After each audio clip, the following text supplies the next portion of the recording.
Outra cuestión, que esta sí que xa é unha decisión que estivemos pensando pois a finais da semana pasada e hoxe se toma a decisión definitiva, non hai Feira Franca este ano.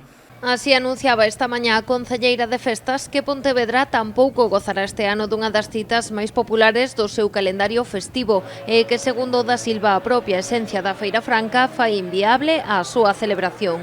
A razón é obvia, a Feira Franca é unha festa que a súa esencia son grandes grupos de xente, tanto en mesas de particulares como en mesas da hostelería, comendo, disfrutando dun xantar con menú medieval xuntas a maiores do mercado e de outras cousas que congregan pois ao redor da mesa, da comida, da bebida, un montón de xente. A organización complicarase máis aínda tras a entrada en vigor mañá mesmo das novas restricións que a Xunta de Galicia aplicará á hostalería.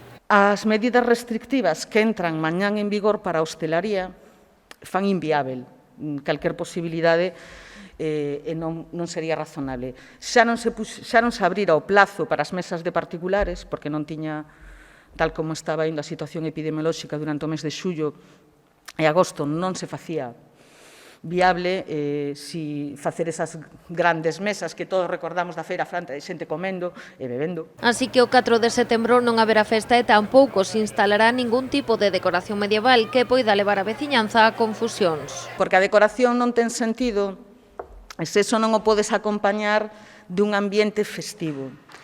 De non poder facelo, o que falla a decoración é chamar a engaños. Carme da Silva explicou que os recursos que se destinarían a organizar a edición deste ano utilizaránse para renovar algúns dos elementos cos que se decoran as rúas, cargando batería xa para a Feira Franca 2022.